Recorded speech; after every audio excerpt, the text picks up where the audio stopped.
پہلے اسلام قبول کرنے والا ہے، یہ اسلام کا خلیفہ اول بننے والا ہے، یہ امام الانبیاء کا قریبی دوست بننے والا ہے۔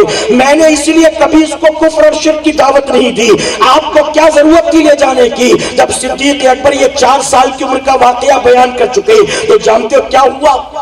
عمر فاروق اعظم نے آبجیکشن لیا، عرض کرتے آقا ابو بکر کیسی بات کر رہے، داڑھی کے سر کے بال سفید ہو گئے اور ہمیں بچپنے کا واقعہ بتاتے ہیں، وہ بھی 4 سال کی عمر کا۔ اس عمر کو پہنچنے تک کسی کو بچپن کے یہ واقعات یاد رہتے بھلا؟ 4 سال کی عمر میں، 5 سال کی عمر میں، 6 سال کی عمر میں کیا ہوا بھلا؟ بڑھاپے میں کس کو یاد رہتا ہے؟ آقا ابو بکر یہ کیسی بات کر رہے؟ جیسے ہی آپ نے یہ اعتراض کیا فوراً حضور کی محفل میں جبرائیل علیہ السلام حاضر آئے۔ آقا فرماتے جبرائیل اس وقت آنے کی وجہ کیا ہے؟ جبرائیل علیہ السلام عرض کرتے آقا ابو بکر نے جو کچھ بھی بتایا ہے عمر نے اس پر اعتراض کیا ہے، اللہ نے مجھے یہاں صدیق اکبر کی تصدیق کرنے کے لیے بھیجا۔ سبحان اللہ سبحان اللہ۔ ابو بکر جو کہہ رہے بالکل صحیح ہے۔ اس لیے ہمارے بزرگوں نے لکھا کہ 2 صحابی ایسے ہیں جو نبی کے ہاتھوں پر کلمہ پڑھنے سے پہلے بھی مسلمان تھے، سیدنا صدیق اکبر اور مولا کائنات۔ لیکن جانتے ہو دونوں میں فرق کیا ہے؟ اجازت ہو تو بتا دوں میں آپ کو۔ آپ جانتے ہیں حضور اکرم صلی اللہ علیہ وسلم نے فرمایا کہ ہر بچہ فطرت پر پیدا ہوتا ہے، ہر بچہ اپنی فطرت پر پیدا ہوتا ہے، اور اپنی فطرت سے مراد یہ کہ بچہ مذہب اسلام ہی میں پیدا ہوتا ہے۔ کوئی بچہ اپنی ماں کی کوکھ سے یہودی بن کر، نصرانی بن کر، بت پرست بن کر نہیں پیدا ہوتا، بلکہ ہر بچہ ماں کی کوکھ سے، کسی بھی ماں کی کوکھ سے جنم لے مسلمان ہی بن کر پیدا ہوتا ہے۔ حضور اکرم صلی اللہ علیہ وسلم فرماتے ہیں کہ یہ بات اور ہے کہ اب اس کے ماں باپ اسے یہودی بناتے ہیں کہ نصرانی بناتے ہیں، یعنی ماں باپ جو بناتے ہیں پھر بڑا ہو کر وہ بن جاتا ہے، ورنہ رب یہودی عیسائی بنا کر پیدا نہیں کرتا، مومن بنا کر پیدا فرماتا ہے۔ اس لیے فرمایا گیا جب بچہ پیدا ہو تو جلد سے جلد اس کے کان میں اذان دی جائے۔ یہ کیوں ہے جانتے ہو؟ یہ محض رسم نہیں ہے، بلکہ فرمایا گیا بچہ پیدا ہوتا ہے تو اسے پتہ نہیں ہوتا کہ کس کے گھر پیدا ہوا، تم جلد اس کے کان میں اذان دو، جب اذان کی آواز سنتا ہے تو اللہ کا شکر ادا کرتا ہے کہ میرے قریب تیرا کتنا احسان کہ تو نے مجھے ایمان والوں کے گھر میں پیدا فرمایا۔ لیکن میں پوچھتا ہوں ہمارے یہاں پر باپ کیسے بنتے ہیں معلوم ہے، لیکن بچے کے کان میں اذان کیسے دے یہ معلوم نہیں۔ بتائیے پتا ہے؟ آپ نے چٹ منگنی پٹ بیاہ تو سنا ہوگا، چٹ بیاہ پٹ بچہ تو نہیں سنا ہوگا نا؟ شادی کے بعد بچہ ہونے میں ٹائم لگتا ہے نا، 1 سال تو لگی جاتے، 9-10 مہینے تو لگی جاتے شادی کے بعد۔ بتائیے ہوتا کہ نہیں؟ اچھا جب پتا چلتا ہے کہ بیوی حاملہ تو صرف وہ خوش نہیں ہوتی، ہونے والا باپ خوش نہیں ہوتا، پورا خاندان خوش ہو جاتا کہ ہمارے بہو کے یہاں بچہ ہونے والا، اب میں دادی بنوں گی، یہ دادا بنیں گے، یہ چاچا بنیں گے، یہ ماموں بنیں گے، یہ نانا بنیں گے، یہ خالہ بنیں گے، پورے خاندان میں خوشی۔ شادی کے بعد 9, 10, 11, 12 مہینے کا وقت لگتا ہے بچے کی ولادت میں۔ میں پوچھتا ہوں بیوی ماں بننے والی ہے، میں باپ بننے والا ہوں، باپ کو پتا ہے، لیکن کیا وہ پہلے سے یہ تیاری شروع کرتا ہے کہ جب میرے گھر میں بچہ پیدا ہوگا تو کان میں اذان مسجد کے امام صاحب نہیں دیں گے، چونکہ میرے خاندان کو وہ آگے بڑھانے والا ہے، میں باپ بننے والا ہوں تو اس کے کان میں اذان میں خود دینے والا ہوں۔ کیا بتائیے کتنے باپ ہیں جو کوشش کرتے ہیں؟ آپ جانتے ہو میں کسی مریض کو دیکھنے کے لیے گیا اسپتال میں، ابھی دروازے پر داخل ہوا تھا، ایک آدمی بھاگتا ہوا آیا، مسکراتا ہوا، کہتا ہے اللہ کا بڑا کرم ہے کہ آپ آ گئے۔ میں نے کہا جان نہیں پہچان نہیں، یہ کون آ گیا؟ اتنا خوش ہے مجھے دیکھ کر۔ اس نے کہا کہ چلیے حضرت ذرا میرے بچے کے کان میں اذان دے دیجیے۔ میں نے کہا میں کسی مریض کو دیکھنے آیا ہوں، میں ذرا اس کو دیکھ لوں پہلے، اس کے بعد پھر میں آتا ہوں۔ تو اس نے کہا نہیں حضرت دراصل 2 دن ہو گئے، 2 دن ہو گئے، کوئی اذان دینے والا نہیں ملا۔ اب ڈاکٹر نے تو ڈسچارج بھی لکھ دیا ہے، تو میں چاہ رہا ہوں کہ یہیں سے اذان دلا دوں پھر لے کر جاؤں۔ اب اب ذرا سوچیں، فرمایا کہ فوراً اذان دو تاکہ پتہ چل جائے میں مسلمان کے گھر پیدا ہوں۔ اب 48 گھنٹے اگر ماں باپ انتظار کر رہے، کوئی داڑھی والا ملے، امام صاحب ملے، مؤذن صاحب ملے، کوئی مبلغ صاحب ملے، کوئی اذان دینے لائق ملے، اس کو مل ہی نہیں رہا ہے۔ میرے پیارے آقا کے پیارے دیوانوں، وہ جو اپنے بچوں کے کان میں اذان دینے کے لائق نہیں ہے، وہ جن کو اذان کے چند کلمات یاد نہیں، ان سے پوچھو، ان کو فلمی نغمے یاد ہوں گے، ان کو فلموں کے ڈائلاگ یاد ہوں گے، ان کو ٹی وی سیریل کا ٹائم ٹیبل یاد ہوگا، فلاں ہیروئن کا شوہر کون ہے، اس کا بوائے فرینڈ کون ہے، اس کا باپ کون ہے، سب یاد ہوگا۔ لیکن اذان کے چند کلمات یاد نہیں ہوتے مسلمان کو۔ چھوٹے چھوٹے بچے گندی گندی گالیاں یاد کر لیتے، فلمی گانے، سیریل کے گانے یاد کر لیتے، لیکن اذان کے چند کلمے یاد نہیں ہوتے۔ ہم کہاں کھڑے ہیں دیکھو ذرا، کہاں کھڑے ہیں؟ اذان میں کتنے کلمات ہوتے ہیں جانتے ہو آپ؟ جو اذان ہوتی صبح سے شام تک، اس میں کتنے کلمات؟ ظہر میں، عصر میں، مغرب میں، عشاء میں جو اذان ہوتی ہے اس میں 15 کلمات ہوتے ہیں۔ کتنے ہوتے ہیں؟ کتنے؟ 15۔ اور فجر میں 17۔ فجر میں کتنا؟ 2 کا اضافہ 17۔ حضور اکرم صلی اللہ علیہ وسلم نے فرمایا صحابیات سے، جب حضرت بلال اذان دیں تو اذان کے ایک ایک کلمے کو سن کر تم دہرایا کرو، اللہ ہر کلمے کے عوض تمہیں 10,000 نیکی عطا فرمائے۔ اب 15 کلمات اذان کے، ذرا بتائیں عورتیں اگر سن سن کر جواب دے رہی تو پوری اذان مکمل ہوئی تو کتنی نیکیاں نامہ اعمال میں لکھی گئی؟ کتنی؟ ایک پر 10,000، 15 پر کتنی ہوئی؟ ارے گجرات والے حساب نہیں کر پائیں گے تو کیا یو پی والے کریں گے؟ 1.5 لاکھ نیکیاں ہو گئی نا۔ گجرات والے تو کیلکولیشن میں بہت آگے ہوتے نا میرے بھائی، پھر یہاں حساب نہیں کر پا رہے ہو۔ تھوڑا سا کم زیادہ ہو گیا تو کوئی مسئلہ نہیں، بولا تو کرو کم سے کم۔ دیکھیں میں بول رہا ہوں، مجھے ٹھنڈ نہیں لگ رہی، آپ چپ چاپ بیٹھے نا اس لیے آپ کو ٹھنڈی لگ رہی ہے۔ تھوڑا سا بولیں گے نا، تھوڑا سا بولیں گے تو آپ کی بھی ٹھنڈ دور ہو جائے گی انشاءاللہ۔ تو ایک کلمے پر 10,000 نیکی، 15 کلمات پر کتنے؟ ظہر میں 1.5 لاکھ، عصر میں 1.5 لاکھ، مغرب میں 1.5 لاکھ، عشاء میں 1.5 لاکھ، فجر میں 1,70,000۔ ذرا سوچو، صرف اذان کا جواب دیں تو دن بھر میں لاکھوں نیکیاں، اذان سن کر اللہ کا سجدہ کریں تو اللہ کتنی نیکی عطا کرے گا۔ اب ذرا سوچو تو صحیح آگے بڑھ کر صحابیات خوش ہو گئی، عرض کرتی ہیں آقا یہ ثواب صرف ہمارے لیے ہے کہ صحابہ کے لیے بھی ہے؟ تو جانتے میرے نبی نے کیا فرمایا تھا؟ آقا فرماتے اللہ تمہیں ہر کلمے کے بدلے 10,000 نیکی دے گا، اور مردوں کو اللہ ہر کلمے کے بدلے 20,000 نیکی عطا فرمائے۔ 20,000۔ قیامت میں ایک ایک نیکی کو ترسو گے، یاد رکھنا۔ یہاں اللہ نے موقع دیے ہیں تو پرواہ نہیں ہے۔ ایک جگہ میری تاریخ تھی، وہاں سے فون آیا اچانک 10 دن پہلے، حضرت معاف کرنا یہ پروگرام جو ہے نا کینسل کرنا پڑے گا۔ میں نے کہا کہ کینسل کیوں؟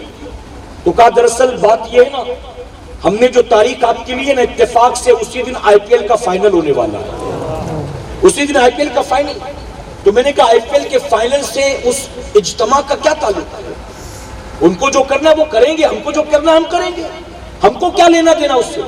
تو کہا حضرت وہ بات تو ٹھیک ہے، لیکن جب کوئی اجتماع میں آئے گا نہیں تو ہم کر کے کیا کریں گے؟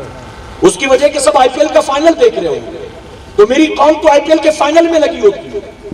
اس کو قیامت میں نمازوں کا جواب نہیں دینا، اس کو قیامت میں اللہ کے سجدوں کا حساب نہیں دینا، اس کو قیامت میں ماہ رمضان کے روزوں کا جواب نہیں دینا، اس کو قیامت میں اپنی زکوٰۃ اور صدقے کا حساب نہیں دینا۔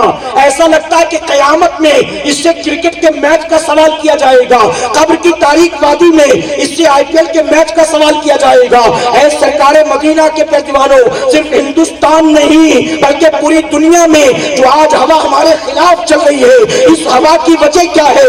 ہم بظاہر کہتے ہیں کہ امریکہ کا ہاتھ ہے، ہم بظاہر کہتے ہیں کہ یہودیوں کا ہاتھ ہے، ہم بظاہر کہتے ہیں کہ سعودیوں کا ہاتھ ہے، ہم بظاہر کہتے ہیں کہ فلاں منتری کا ہاتھ ہے، فلاں منسٹر کا ہاتھ ہے۔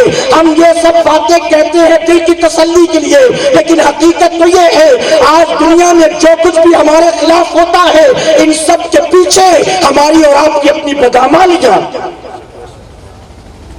میں پوچھتا ہوں یمن میں جو ہوا، برما میں جو ہوا، غزہ میں جو ہوا، عراق میں جو ہوا، فلسطین میں جو ہوا، ان سب کے پیچھے سعودی کا ہاتھ، امریکہ کا ہاتھ، یہودیوں کا ہاتھ.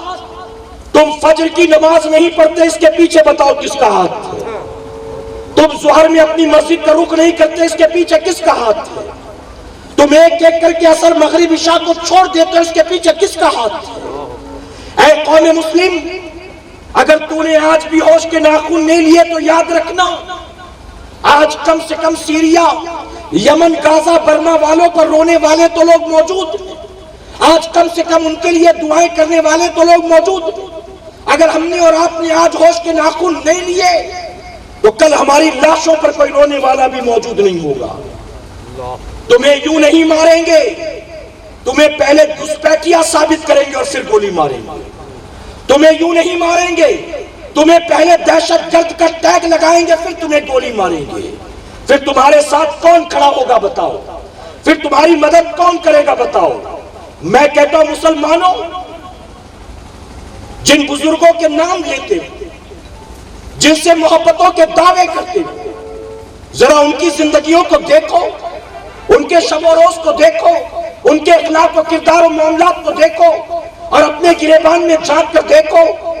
یہ میرے رب کا بے پناہ کرم اور احسان ہے کہ نافرمانیوں کے باوجود بھی میرا رب ہمیں کھلاتا بھی، پلاتا بھی، رات سونے کے بعد صبح اٹھنے کا موقع بھی دیتا ہے.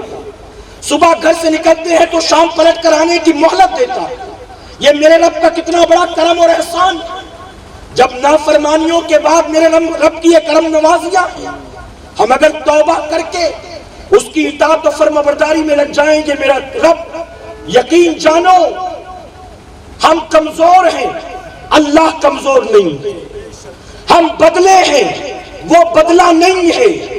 جس رب نے بدر کے میدان میں 313 نہتے مجاہدین کی مدد کی تھی، جس رب نے سینکڑوں سال پہلے اسی ہندوستان کی سرزمین پر سلطان الہند عطائے رسول غریب نواز کی پرتھوی راج چوہان کے مقابلے میں مدد کی تھی، جس رب نے خیبر و خندق میں صحابہ کی مدد کی تھی، جس رب نے ابراہیم علیہ السلام کی نمرود کے مقابلے میں مدد کی تھی، جس رب نے فرعون کے مقابلے میں وقت کے بادشاہ اور بدبخت انسان کے مقابلے میں موسیٰ علیہ السلام کی مدد کی تھی، وہ رب آج بھی کمزور نہیں ہے، ہماری مدد کرنے پر قدرت رکھتا ہے. وہ بدلا نہیں ہے، بدلے ہیں تو ہم اور آپ بدل گئے. اپنے آپ کو دین کی طرف لانے کی کوشش کرو، کہے انشاءاللہ. تو ہر بچہ پیدا ہوتا ہے فطرت اسلام پر.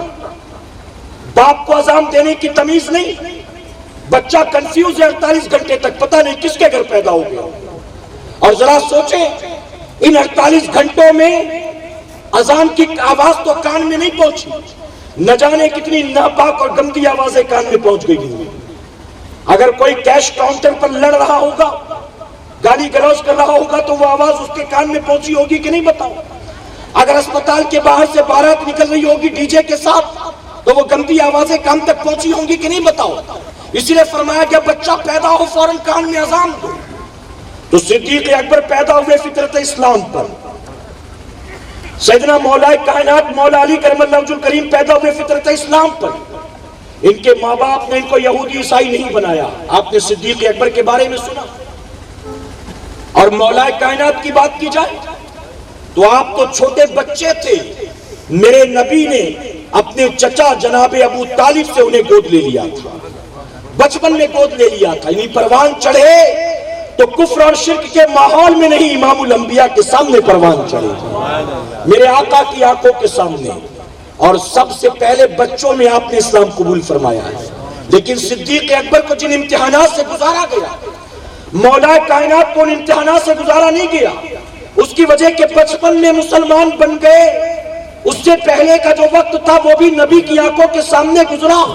تو کفر کی طرف بلانے والا کوئی نہیں، شراب کی طرف بلانے والا کوئی نہیں، زنا کی طرف بلانے والا کوئی نہیں، بت قدے کی طرف بلانے والا کوئی نہیں۔ لیکن صدیق اکبر کی رب نے کیسے حفاظت کی تھی، 38 سال میں اسلام قبول کیا، 38 سال میں مکے کا ماحول دیکھا تھا، کفر و شرک کے دور کو دیکھا تھا، لوگوں کو شراب پیتا دیکھا تھا، لوگوں کو زنا کرتا دیکھا تھا، لوگوں کو جوا کھیلتا دیکھا تھا، لیکن ابو بکر صدیق کو اللہ نے اس برائی کے ماحول سے بچائے رکھا تھا، اور بچانے کی وجہ یہ تھی ابو بکر کے دامن کو اللہ نے بے داغ رکھا، کیونکہ وہ جوان ہو کر میرے نبی کے ہاتھوں پر کلمہ پڑھنے والے۔ نعرہ تکبیر، نعرہ رسالت، جشن صدیق اکبر۔ اب ایک عقیدے کی بات عرض کر دوں، وہ لوگ جو کہتے ہیں کہ معاذ اللہ میرے آقا صلی اللہ علیہ وسلم کے والدین کافر و کافرہ تھے، معاذ اللہ، آپ بھی کہیں معاذ اللہ، جو میرے نبی کے والدین کو مسلمان نہیں مانتا، میں کہتا ہوں یقیناً اس کا خود کا ایمان سینے سے نکل چکا ہوگا۔ آپ جانتے ہیں جو جوان ہو کر نبی کا دوست بننے والا، اللہ نے اس کو بچائے رکھا کفر و شرک سے، جو میرے نبی کے ماں باپ بننے والے ہیں، کہ اللہ ان کی حفاظت نہیں کرنے والا؟ باقاعدہ حدیث شریف موجود، حضور اکرم صلی اللہ علیہ وسلم ایک مرتبہ مدینے کی ایک گلی سے گزر رہے تھے، راستے میں ایک صحابی سے ملاقات ہوئی، گفتگو ہونے لگی، بات طویل ہوئی، حضور اکرم صلی اللہ علیہ وسلم نے وہی گلی میں موجود ایک مکان کی دیوار کا تکیہ لگا کر آقا بیٹھ گئے، صحابی سامنے بیٹھ گئے، بات چیت شروع ہو گئی۔ اب جانتے وہ مکان کس کا تھا؟ مکان ایک ایسی عورت کا تھا جو حضور صلی اللہ علیہ وسلم سے بے انتہا نفرت کرتی تھی۔ جیسے اس نے حضور صلی اللہ علیہ وسلم کو دیکھا، فوراً غصے میں گھر کے کھڑکی دروازے بند کیے۔ لوگ زور سے بند کرتے ہیں نا غصے میں، اس نے ری ایکشن کے طور پر زور سے کھڑکی دروازہ بند کر دیا۔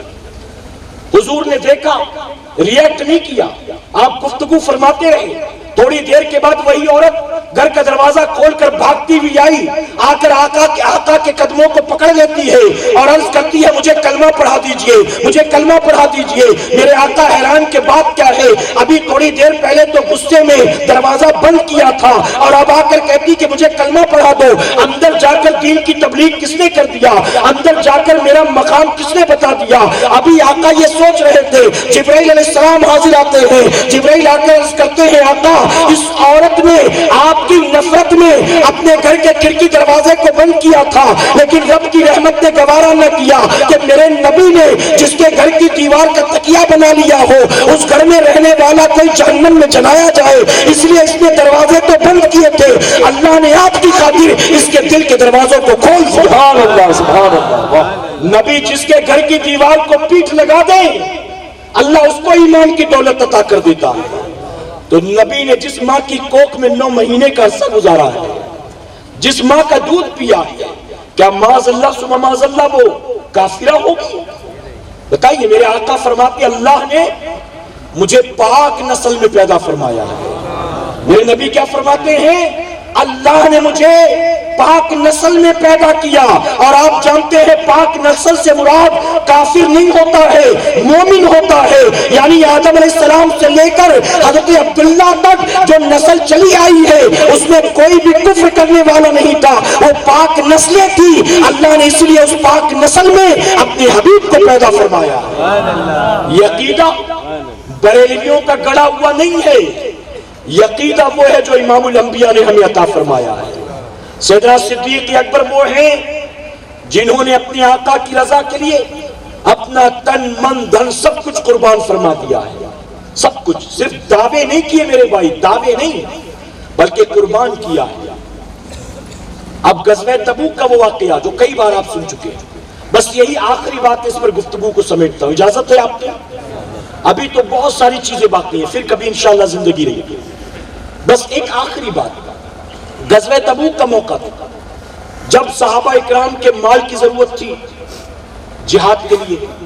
اس وقت مسلمان مالی طور پر کمزور تھے اور مشرکین مکہ یکے بعد دیگرے جنگیں تھوپتے جا رہے تھے، سلسلہ ختم نہیں ہو رہا تھا۔ حضور اکرم صلی اللہ علیہ وسلم نے صحابہ کو جمع کر کے فرمایا کہ اس وقت اسلام کو تمہاری جانوں کے ساتھ تمہارے مال کی بھی ضرورت ہے، تم سے جو ہو سکے لاؤ، اپنا مال اللہ کی راہ میں پیش کرو۔ اللہ کی راہ میں. اس میں فرمایا گیا 3 صحابی ایسے تھے جو کھڑے ہو کر عرض کرتے آقا ہم اپنا سارا مال آپ کو پیش کرتے ہیں. 3 صحابی, آپ نے ان کے بارے میں نہیں سنا ہوگا. تو حضور نے ان سے کہا نہیں سارا نہ پیش کرو, اپنے گھر والوں کے لیے 3 حصہ چھوڑ دو اور 25% لا کر یہاں دے دو, سارا نہیں, اپنے بیوی بچوں کے لیے بھی رکھو. سیدنا عمر فاروق اعظم نے اعلان سنا تو بڑے خوش ہوئے. سیدنا عثمان غنی نے بھی بہت دیا تھا. اس میں 10,000 فوجیوں کا سامان آپ نے پیش فرمایا تھا, تقریباً 900 اونٹ آپ نے دیے تھے, 10,000 دینار پیش کیے تھے. روایتوں میں مختلف روایتیں ملتی ہیں. سیدنا عمر فاروق اعظم ہمیشہ اسی جستجو میں رہتے تھے کہ کبھی تو موقع ملے کہ میں نیکی میں ابو بکر سے آگے نکل جاؤں. آج بڑے خوش ہوئے اعلان سن کر. وہ ابو بکر صدیق کے گھر کی کنڈیشن جانتے تھے اور اپنے گھر کا بھی حال جانتے تھے. کہتے دل ہی دل میں بڑا خوش ہوا کہ ابو بکر کے پاس آج دینے کو مال نہیں ہے لیکن اللہ نے میرے پاس دے رکھا ہے. فوراً کہتے گھر گیا, وہاں جا کر جو کچھ تھا آدھا آدھا کیا اور آدھا لے کر حضور کی خدمت میں آیا. اچھا جب لے کر آیا تو حضور نے یہ نہیں فرمایا عمر کیا لائے, بلکہ نبی نے فرمایا کہ عمر گھر والوں کے لیے کچھ چھوڑا ہے کہ نہیں چھوڑا, گھر والوں کے لیے کچھ چھوڑا کہ نہیں چھوڑا. یہاں معلوم ہوا کہ جب کوئی دین کے راستے میں دے تو جس کو دے اس کو چاہیے کہ وہ دینے والے کے گھر والوں کی بھی فکر کرے. گھر والوں کی, یہ نہیں کہ تو اپنا گھر لٹا دے ہمیں مل جائے, تیرے بچے بھیک مانگے تو ہمیں کیا. نہیں, آقا نے فرمایا عمر گھر والوں کے لیے کچھ چھوڑا کہ نہیں چھوڑا. عرض کرتے آقا جو کچھ تھا 2 حصے کیے, آدھا گھر والوں کے لیے رکھا ہے اور آدھا آپ کی خدمت میں لے کر آیا. یہاں ایک بات اور بتا دوں, بات آئی ذہن میں تو بتا دوں. معلوم ہوا دین کے کام کے لیے جو مانگتے ہیں نا, مسجد کے لیے جو مانگتے ہیں نا, یہ مانگنا آج کے مولویوں کا طریقہ نہیں ہے, یہ میرے آقا کی سنت مبارکہ. مسجد کی تعمیر کے لیے بھی میرے نبی نے مانگا تھا نا, بتاؤ مانگا تھا. دین کمزور تھا تو دین کی خاطر نبی نے مانگا تھا کہ نہیں مانگا تھا, بتاؤ. آج جب ہم مانگتے ہیں نا, جب کسی سے مانگا جائے نا اس کا چہرہ اتر جاتا ہے. میرے بھائی میں کہتا ہوں خوش ہونا چاہیے کہ جب مجھ سے مانگا گیا, اے اللہ تیرا احسان ہے کہ اس وقت میں دینے کے لائق تو تھا. اگر مانگا جائے تو شکر ادا کرو کہ مولا مجھ سے مانگا گیا ہے, یہ تیرا کرم ہے کہ سامنے والے کے دل میں تو نے یہ بات ڈالی کہ میں تیرے راستے میں خرچ کرنے والا ہوں, تو نے مجھے دے رکھا ہے, تو شکر ادا کرنا چاہیے, منہ لٹکانا نہیں چاہیے. جانتے میں یہاں پر آپ کو ایک بات بتاؤں اس عنوان سے ہٹ کر. میں ایک صاحب کے پاس گیا, اللہ نے بڑی دولت دی, اتنے مالدار ہیں, پڑھے لکھے نہیں ہیں, اپنا نام تک نہیں لکھ پاتے, لیکن گاؤں بھی جاتے آتے ہیں, آل اوور انڈیا میں فلائٹ سے ٹریول کرتے ہیں, لاکھوں کروڑوں کا ٹرن اوور ہے. میں رمضان شریف میں گیا, میں نے کہا کہ غریب بچہ انجینئرنگ کر رہا ہے, اس کی اینول فیس 30,000 روپے ہے, اس کے والد نے 2 سال کی فیس بھر دی ہے, لیکن والد کی اب کنڈیشن نہیں رہی, اسکریپ کا کاروبار تھا, برباد ہو چکا. آپ اگر اپنی زکات کے 30,000 روپے دے دیں تو بچے کی فیس بھر اٹھے گی, وہ انجینئر بن جائے گا. تو جانتے وہ کہنے لگے کہ اگر حضرت آپ کہہ رہے ہیں تو میں دے دیتا ہوں, لیکن میرا دل مطمئن نہیں. میں نے کہا وہ کیوں؟ کہا اس کی وجہ کہ یہ زکات وغیرہ تو مدرسے میں دی جاتی ہے نا, یہ زکات تو یتیم خانے میں دی جاتی ہے, یہ زکات تو بیوہ کو دی جاتی ہے, یہ دنیاوی تعلیم حاصل کرنے والے کو دے کر کیا فائدہ ہے؟ یہ دنیاوی تعلیم حاصل کر اس کو دوں گا تو فائدہ کیا؟ میں نے کہا اب اس کو فائدہ نہیں بتاؤں گا. میں نے کہا ٹھیک ہے کوئی بات نہیں, آپ کا دل مطمئن نہیں ہے تو کوئی بات نہیں. انہوں نے کہا نہیں ناراض نہ ہوں, آپ کہیں تو میں دے دیتا ہوں, لیکن میرے دل میں جو بات ہے میں نے آپ سے کہہ دیا. میں نے کہا کوئی بات نہیں, آپ کا دل مطمئن نہیں تو مجھے نہیں چاہیے, اللہ نے کہیں نہ کہیں انتظام کر رکھا ہوگا, کوئی بات نہیں. اس کے بعد رمضان شریف گزر گیا, کچھ مہینوں کے بعد ملاقات ہوئی, وہ مجھ سے کہنے لگے آپ ناراض ہیں اب تک اس بات پر. میں نے کہا نہیں میری کون سی ناراضگی, میری کون سی ناراضگی. میں نے کہا میں ناراض بالکل نہیں, اور اس وقت میں نے بتانا بھی ضروری نہیں سمجھا, لیکن آج میں آپ کو بتا دیتا ہوں, برا مت مانیے گا. ہم نے زکات دے دے کر زندگی بھر زکات لینے والے ہی پیدا کیے ہیں. کاش کتنا اچھا ہوتا اگر آپ نے 30,000 روپے دے دیے ہوتے, میں بچے کی فیس بھر دیتا. ہم سنیوں کا ایک بچہ اگر انجینئر بن جاتا تو انجینئر بننے کے بعد وہ زکات لینے والا نہیں, زندگی بھر دینے والا بن جاتا. میں نے کہا ہم نے بھکاری ہی پیدا کیے ہیں اپنی قوم میں, ہم کو ایسے لوگ نہیں چاہیے جو دینے والے بنے. میں کسی بچے کی اسکول کے لیے مانگتا ہوں، لوگوں کو بڑا ٹینشن ہوتا ہے. میں کالج کے لیے مانگتا ہوں، لوگوں کو بڑا ٹینشن ہوتا ہے. میرے بھائی اللہ موقع دے تو دیا کرو، کہیں انشاءاللہ. اور میں تو کہتا ہوں اگر آپ کے گھر میں 3 بچے ہیں نا، تینوں بچوں کو کانوینٹ اسکول میں پڑھاتے ہو، ہر مہینے ایک بچے پر دینی دنیاوی تعلیم کے لیے 3-3 ہزار روپے خرچ کرتے ہو، پروجیکٹ کے نام پر نہ جانے کتنا، پکنک کے نام پر نہ جانے کتنا، ایکسٹرا کلاسز کے نام پر نہ جانے کتنا، ٹیوشن کے نام پر نہ جانے کتنا، اپنے بچوں پر خرچ کرنے والوں، اگر 3 بیٹے اللہ نے تمہیں دیے ہیں تو یہ سوچنا کہ اللہ نے ایک اور دیا ہے.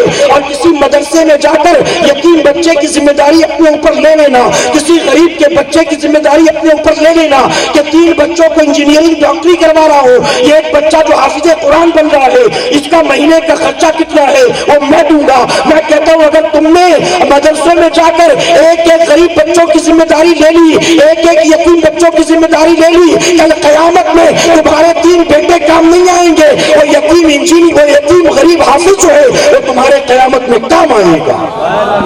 اور میں کہتا ہوں حوصلے پیدا کرو سنیو، حوصلے پیدا کرو. مال و دولت کی تمنا تو رکھتے ہو لیکن یوں دعا نہ کرو کہ مولا مال دے مال دے مال دے، یوں دعا کرو کہ اللہ مال دے تو دل بھی عثمان غنی جیسا عطا فرما. جو اپنی جانوں پر نہیں خرچ کرتے اللہ کی راہ میں خرچ کیا کرتے.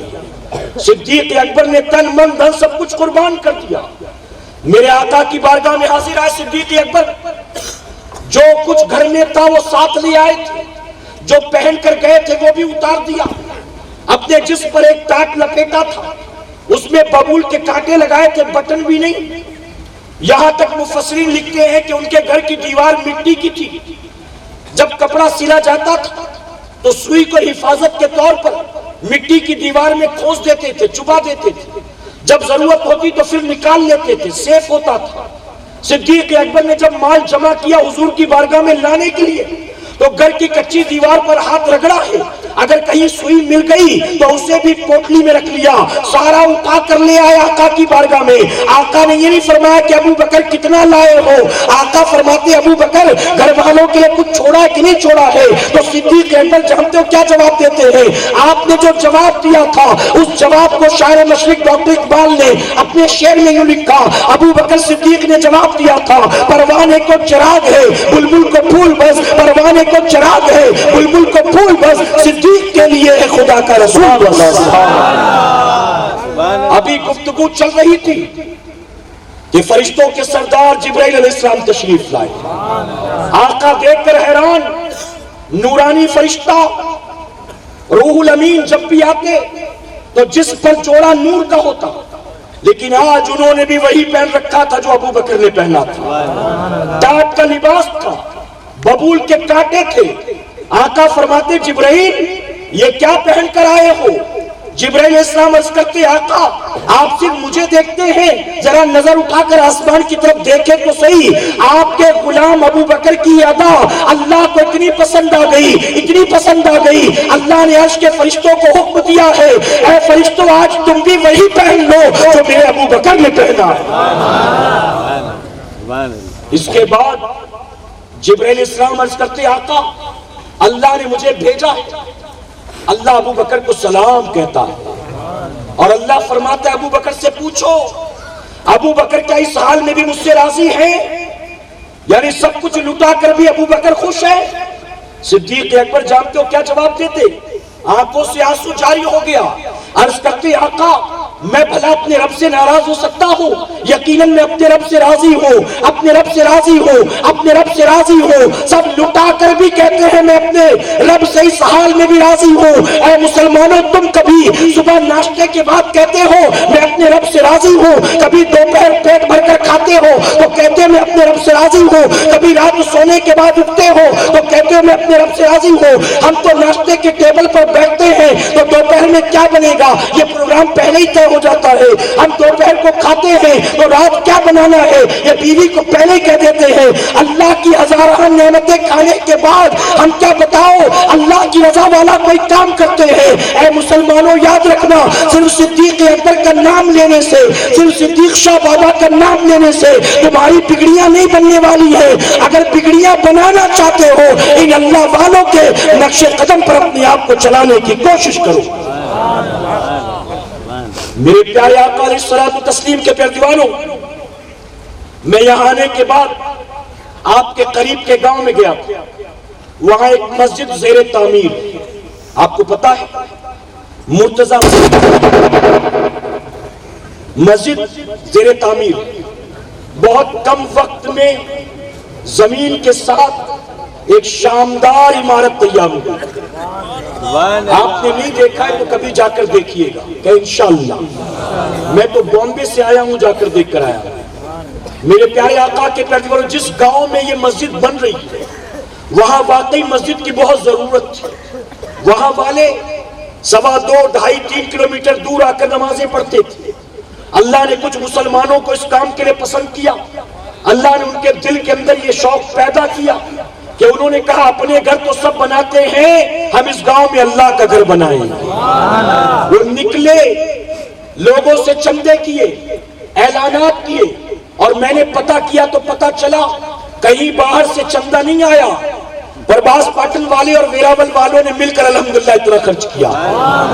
میرے پیارے آقا کے پیارے دیوانوں, اب یہ مسجد بالکل فنیشنگ پر ہے اور بہت جلد انشاءاللہ اس کا انوگریشن ہونے والا ہے.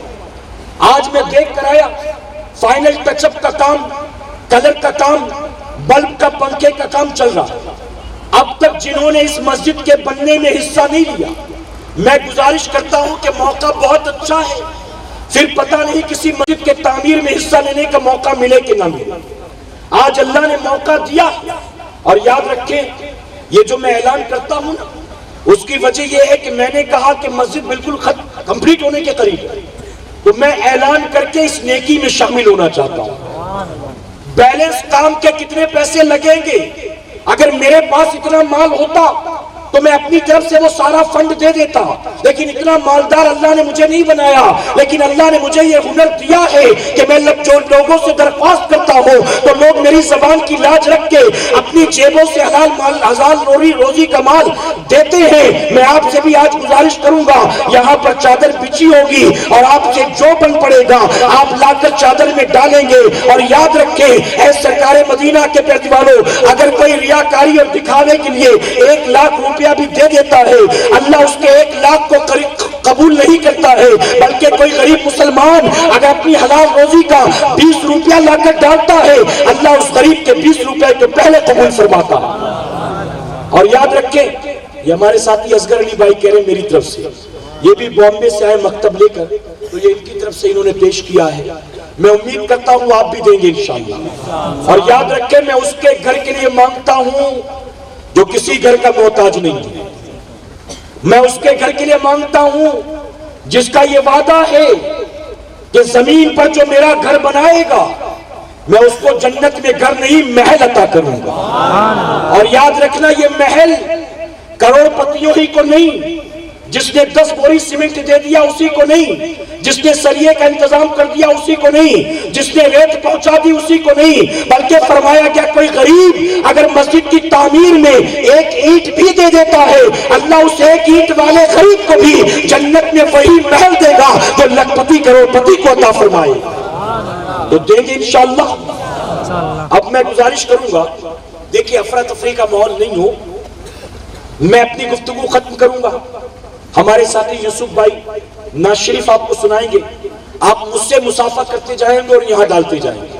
اب اس کا فائدہ کیا ہوگا جانتے ہیں, آپ میرے ذریعے دیں گے. حضور صلی اللہ علیہ وسلم فرماتے ہیں کہ اللہ کی راہ میں مال جتنے ہاتھوں سے ہو کر پہنچتا ہے ان تمام ہاتھ والوں کو اللہ دینے والے کے برابر ثواب عطا فرماتا ہے. تو اگر مجھ سے مسافہ کر کے دیں گے تو ظاہر ہے کہ آپ کی اس نیکی میں فقیر بھی شامل ہو جائے گا. مدد کریں گے انشاءاللہ. یوسف بھائی نعت شریف پڑھے, اس سے پہلے ایک بات بتانا چاہتا ہوں, اجازت ہے آپ کی؟ تھکے تو نہیں میرے بھائی آپ؟ تھکے تو نہیں نا؟ کوئی جواب ہی نہیں دے رہا ہے. تھک گئے ہیں؟ اچھا تھکے تو نہیں ہے کہیں گے تو کیا بولنا یہ پتہ ہی نہیں نا بیچارے, اس لیے سوچ رہے ہیں کہ کیا بولیں. اچھا ٹھنڈ بھی لگ رہی ہوگی, میں نے تو پہلے ہی دعا کر دی نا کہ یہ ٹھنڈ برداشت کر لو اللہ قبر کی گرمی سے بچائے گا, یہ ٹھنڈ برداشت کر لو اللہ محشر کی گرمی سے بچا لے گا. میرے پیارے آقا علیہ الصلوۃ والتسلیم کے پیروان ہوں, بڑی خوبصورت روایت, مجھے جب بھی موقع ملتا ہے میں اس کو ضرور بیان کرتا ہوں, اور خاص طور پر مسجد کے چندے کے وقت تو ضرور بولتا ہوں. اجازت ہے آپ کی بتاؤں؟ جانتے بادشاہ ہارون رشید کی بیوی زبیدہ جب وہ گئی حج کرنے کے لیے تو زبیدہ نے دیکھا کہ میدان عرفات میں حاجیوں کو پانی کی بڑی تکلیف ہے. تو زبیدہ سفر سے واپس آئی تو آنے کے بعد انہوں نے اپنے انجینئرز کو بلایا, بادشاہ کی بیوی تھی, انجینئرز کو بلایا اور بلانے کے بعد کہا میں چاہتی ہوں کہ ایک نہر نکالی جائے, اور نہر کے ذریعے آپ سنتے بھی رہیں, آپ دے رہے دے اللہ جزائے خیر عطا فرمائے. اچھا اس طرف بھی آپ دے سکتے ہیں, اس طرف بھی آپ ڈال دیں, کوئی مسئلہ نہیں ہے, اللہ قبول فرمائے.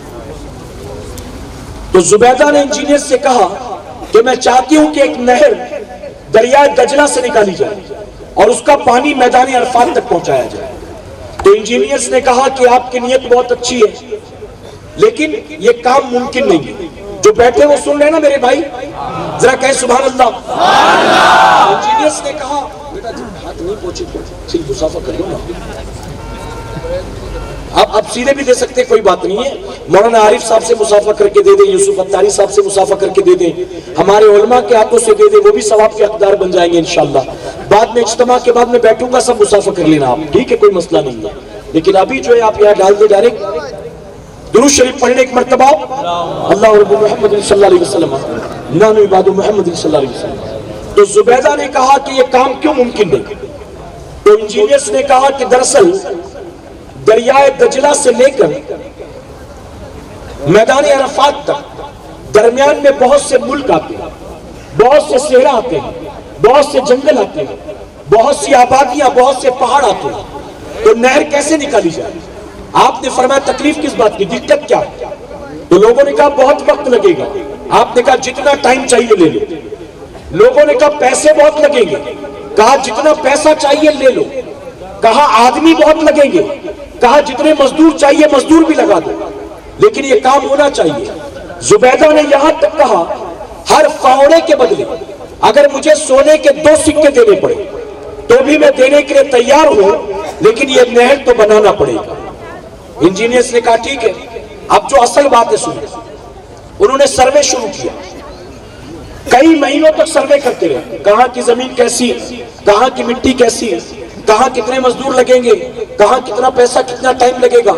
ایک فائل تیار کیا, سروے رپورٹ تیار کی, کوٹیشن کے ساتھ واپس آئے اور آنے کے بعد زبیدہ سے کہا کہ آپ اس کو دیکھیں, آپ سائن کر دیں, سینکشن کر دیں تو ہم کام شروع کریں. اب حضرت زبیدہ نے جانتے ہو کیا کیا؟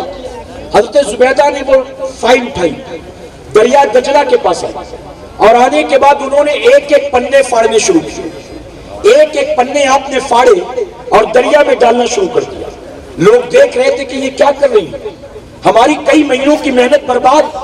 آپ نے ایک ایک پنے پھاڑے, پھاڑنے کے بعد پھینکا اور ہاتھ اٹھا کر اللہ کی بارگاہ میں یہ دعا کی کہ اللہ میرے ملک سے لے کر میدان عرفات تک نہر بنانے میں کتنا مال لگے گا, زبیدہ اس کا حساب نہیں لینا چاہتی, اسی نیت کے ساتھ کہ کل قیامت میں تو زبیدہ سے بھی اس کا حساب نہیں لے گا. یہ کہہ کر آپ نے فائل پھاڑ دی.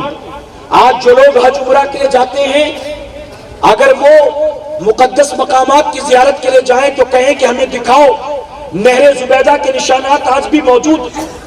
کئی سالوں تک حاجیوں نے نہر زبیدہ کے پانی سے وضو کیا, غسل کیا, نمازیں پڑھی ہیں. آپ سوچیں زبیدہ نے مال خرچ کیا اس نیت سے کہ کتنا خرچ ہونا میں حساب نہیں لیتی تاکہ اللہ قیامت میں مجھ سے بھی حساب نہ لے. تم بھی اللہ کی راہ میں جب دیا کرو تو 10 گن کے نہ دیا کرو, 50 گن کے نہ دیا کرو, جیب میں ہاتھ ڈالو اور جو اللہ توفیق دے بند مٹھی ڈال دو, یہ سوچ کر کہ مولا کتنا دیا ہے مجھے اس کا حساب نہیں رکھنا. یہی سوچ کر کہ قیامت میں تو مجھ گناہگار کا بھی حساب نہیں لے گا. تو جب موقع ملے دیا کرو. اللہ اپنے محبوب کے صدقے سب کو عمل کی توفیق عطا فرمائے.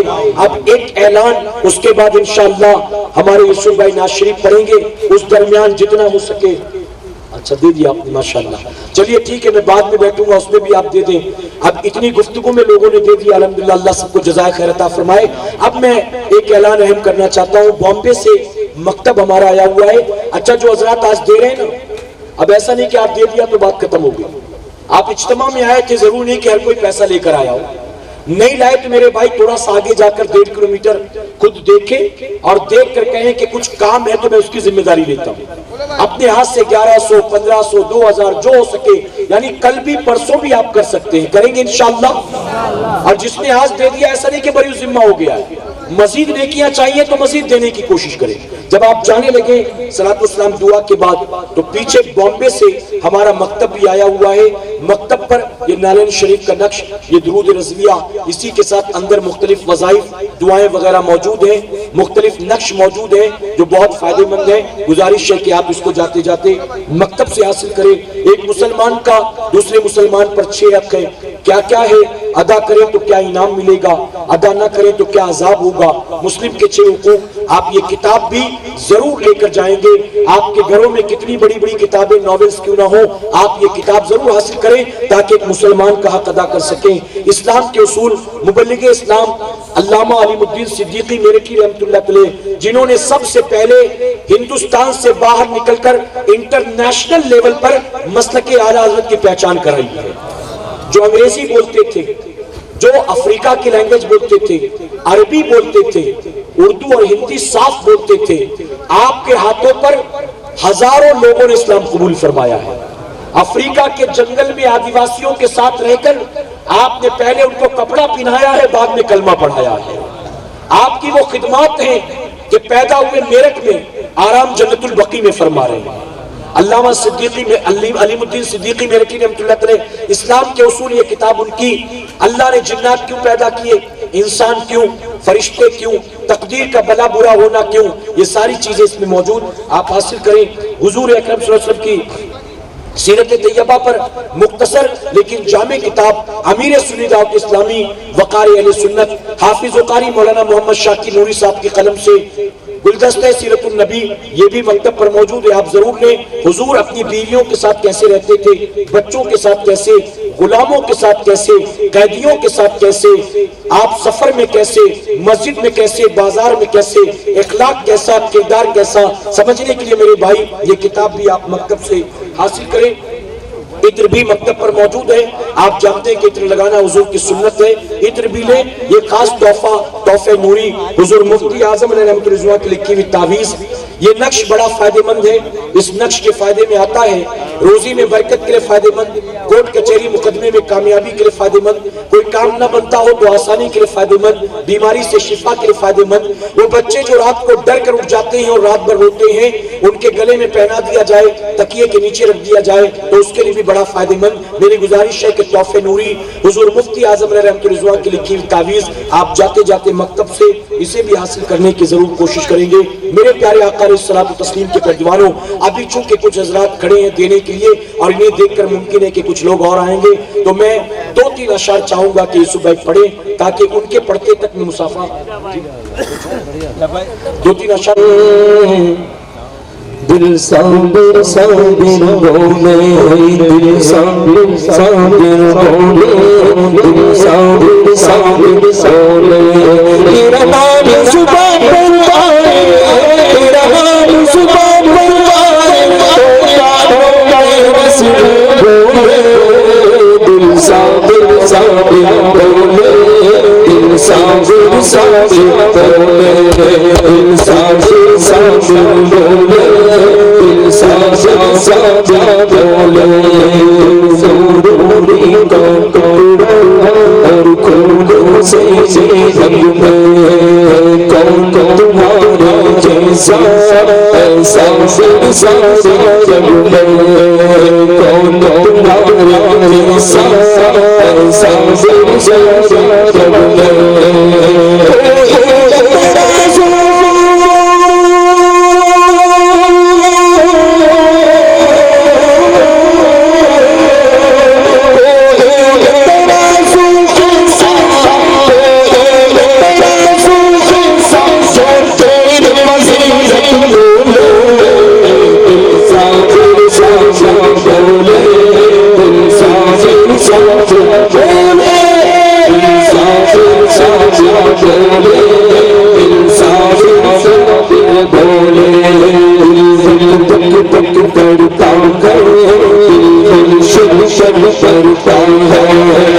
دل دھک دھک کرتا ہے، دل صابر پر پلتا ہے، صابر کا روپ سہانا بس آنکھوں میں بستا ہے، صابر کا روپ سہانا بس آنکھوں میں بستا ہے۔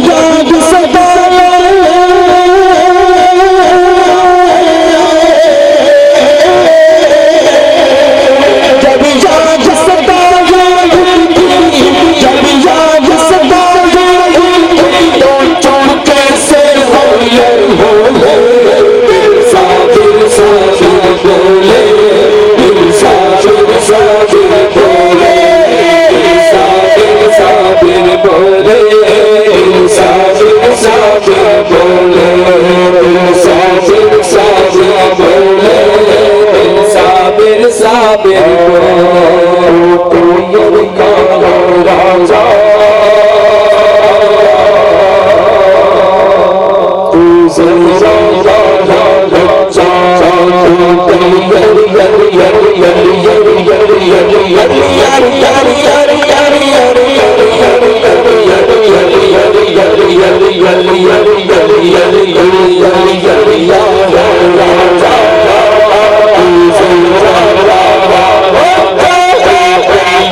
صلاۃ و سلام علیک یا رسول اللہ صلی اللہ علیہ وسلم۔ یا الہ العالمین، ہم گناہگاروں سیاہکاروں نے یہاں جمع ہو کر جو قرآن مقدس کی آیت و سورت تلاوت کی ہدیت درود و سلام پیش کیا، نعت مبارکہ پڑھی، تیرا ذکر پاک کیا، مولا تیرے محبوب حضور اکرم صلی اللہ علیہ وسلم کا ذکر کیا، تیرے برگزیدہ بندوں اور بندیوں کا تذکرہ کیا، دین کی باتوں کو سیکھا سنا۔ یہ جو ہدیہ پیش کیا گیا ہے، شروع سے آخر تک ہم سے جانے انجانے میں کسی طرح کی کوئی غلطی خامی رہ گئی تو اپنے فضل و کرم سے تو اسے معاف فرما دے۔ میرے کریم معاف فرما کر ہماری اس محفل کو تو اپنی بارگاہ میں شرف قبولیت عطا فرما۔ اسے قبول کر کے ہم گناہگاروں سیاہکاروں کی طرف سے، ہمارے والدین کی طرف سے، ہمارے پیارے آقا اور اپنے محبوب جناب محمد رسول اللہ صلی اللہ تعالی علیہ وسلم کی بارگاہ بے کس پناہ میں بطور ہدیہ نظر کرتے ہیں، مولا اسے قبول فرما۔ اپنے محبوب کے توسل سے اسے بالخصوص سیدنا صدیق اکبر رضی اللہ عنہ کی بارگاہ میں نظر کرتے مولا اسے قبول فرما۔ بالخصوص سیدنا سرکار غوث اعظم پیر پیرا میر میرا شیخ عبد القادر جیلانی بغدادی رضی اللہ عنہ، بالخصوص خواجہ خواجگاں خواجہ ہند خواجہ معین الدین حسن سنجری ثم اجمیری چشتی رضی اللہ عنہ کی بارگاہ میں نظر کرتے مولا اسے قبول فرما۔ اپنے محبوب کے نالین کے صدقہ طفیل، سیدنا صدیق اکبر کے صدقہ طفیل، غوث و خواجہ کے صدقہ طفیل، میرے کریم شاہ صدیق باقو رحمۃ اللہ علیہ کی بارگاہ میں ہم اس محفل پاک کو بطور ہدیہ نظر کرتے ہیں تو اسے قبول فرما لے۔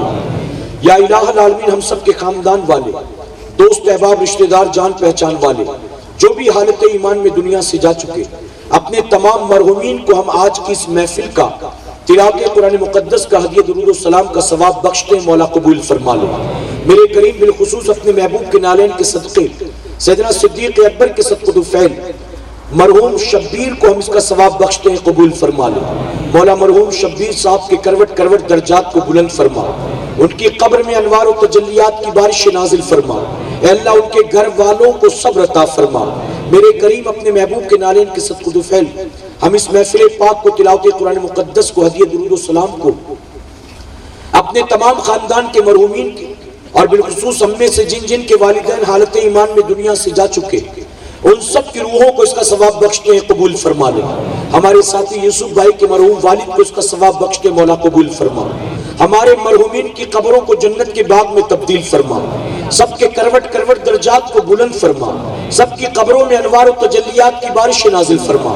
میرے کریم صابر ینگ کمیٹی کے وہ تمام نوجوان جنہوں نے آج کی اس محفل پاک کو سجانے میں دوڑ بھاگ کی، جد و جہد کی، کوششیں کی، محنتیں کی، اے اللہ ان سب کی محنت کو قبول فرما لے۔ عبدالحمید بھائی کی محنت کو قبول فرما، ان کے تمام رفقا، ان کے تمام ساتھیوں کی محنت کو قبول فرما۔ ہمارے ساتھی یوسف بھائی جن کے توسل سے فقیر آیا، اے اللہ ان کی محنت کو قبول فرما۔ میرے کریم حاضرین کی حاضری کو قبول فرما، ہماری مائیں بہنیں بچیاں جو آئی سب کی حاضری قبول فرما۔ اے اللہ سردیوں کی رات میں کھلے آسمان کے نیچے سردی کی پرواہ کیے بغیر تیرے بندے حاضر آئے، اے اللہ اس سردی کو قبر کی گرمی سے محفوظ ہونے کا ذریعہ بنا دے، محشر کی گرمی سے حفاظت کا اسے ذریعہ بنا دے۔ اے اللہ کھلے آسمان کے نیچے جو تیرے محبوب کے عاشق صادق صدیق اکبر کے ذکر کی محفل میں آئے، ان سب کو قیامت کے دن محبوب کی نوری چادر کا سایہ عطا فرما دے۔ اے اللہ جو ہم میں پریشان حال ہیں ان کی پریشانی کو دور فرما دے، جو مصیبت زدہ ہے ان کی مصیبت کو دور فرما دے۔ اے اللہ جو بے روزگار ہیں ان کے رزق حلال میں برکتیں عطا فرما۔ اے اللہ جو بے روزگار ہیں ان کو رزق حلال کا ذریعہ عطا فرما، جو روزی سے لگے ہیں ان کی روزی میں خیر و برکت عطا فرما۔ ہماری تنگ دستی کو دور فرما دے، ہماری غریبی کو دور فرما دے، ہمیں دنیا والوں کی محتاجی سے بچا، ہمیں دنیا والوں کے سامنے ہاتھ پھیلانے سے بچا۔ اے اللہ غیب سے قدم قدم پر ہم غریبوں کی مدد فرما۔ میرے کریم ہمارے والدین کو ہم سے راضی فرما، ہمیں ان کی خدمت کی توفیق عطا فرما، ہمارے ماں باپ کی عمروں میں برکت عطا فرما، ان کے بڑھاپے پر رحم فرما، ان کے سفید بالوں پر رحم فرما، ان کی کمزوری پر رحم فرما۔ اے اللہ ہمیں اپنے ماں باپ کی دل آزاری سے بچا، ہمیں اپنے ماں باپ کی آنکھوں کی ٹھنڈک بنا، ہماری اولاد کو ہماری آنکھوں کی ٹھنڈک بنا۔ اے اللہ ہمارے دامن پر لگے گناہوں کے داغ دھبوں کو دور فرما دے، ہماری آنکھوں میں شرم پیدا فرما، ہمیں اچھا اخلاق عطا فرما، اچھا کردار عطا فرما۔ ہم تمام مسلمانوں کو بے حیائی سے بچا، بے غیرتی سے بچا، دنیا کے گندے گندے فیشن سے بچا، برے دوستوں کی صحبت سے بچا، ہر برائی والی محفل سے بچا، میدان قیامت کی ذلت و رسوائی سے بچا، قبر کی وحشت و دہشت سے بچا۔ اے اللہ ہم سب پر فضل فرما، کرم فرما، ہماری پیشانیوں میں سجدوں کی تڑپ پیدا فرما، ہمارے دلوں میں نماز کی محبت پیدا فرما، اپنی ایک ایک نماز کو اس کے وقت پر ادا کرنے کی توفیق عطا فرما۔ میرے کریم خوب نمازیں پڑھ کر تیرے محبوب صلی اللہ علیہ وسلم کی پیاری پیاری آنکھوں کو ٹھنڈک پہنچانے کی توفیق عطا فرما۔ ہمیں صدیق اکبر کے عشق رسول کا ذرہ عطا فرما، صدیق اکبر کی خدمت دین کا صدقہ عطا فرما۔ اے اللہ ہمیں قیامت میں سیدنا صدیق اکبر کے قدموں میں جگہ نصیب فرما، صدیق اکبر کے آقا و مولا کی شفاعت نصیب فرما۔ اے اللہ ہمیں جنت میں صدیق اکبر کا پڑوس نصیب فرما۔ میرے کریم آج کی اس محفل پاک کو سجانے میں تیرے جن بندوں نے اپنی حلال روزی کا 1 روپیہ بھی خرچ کیا ہو، ان کی قیامت تک آنے والی نسلوں کو اہل بیت کا صدقہ عطا فرما۔ اے اللہ تیرے گھر کی تعمیر کے لیے جس غریب سے غریب نے بھی آگے بڑھ کر اپنی حلال روزی کا مال تیری راہ میں پیش کیا، اے اللہ محبوب کے وعدے کے مطابق ہر اس بندے کو تو جنت کے محلات عطا فرما۔ اے اللہ تو ہم سب پر فضل فرما، کرم فرما، ہماری ماں بہنوں اور بچیوں کی عزت و آبرو کی حفاظت فرما۔ اے اللہ ہمارے ملک ہندوستان کو امن و شانتی کا گہوارہ بنا دے۔ جنہوں نے ہمارے ملک کے امن و سکون کو غارت کیا ہے، ایسے دشمنان ملک کو تو غارت فرما دے۔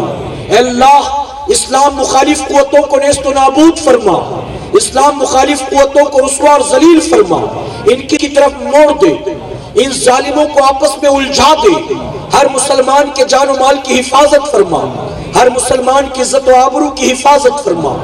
سلطان الہند عطا رسول کے صدقے ہم ہندوستانی مسلمانوں کو پھر سے کھویا ہوا وقار عطا فرما، پھر سے کھوئی ہوئی عزت عطا فرما۔ اے اللہ ہم سب پر فضل فرما، کرم فرما، ہماری قیامت تک آنے والی نسلوں کو عاشق رسول بنا، ہمیں ایمان کی سلامتی کے ساتھ مدینے میں موت نصیب فرما۔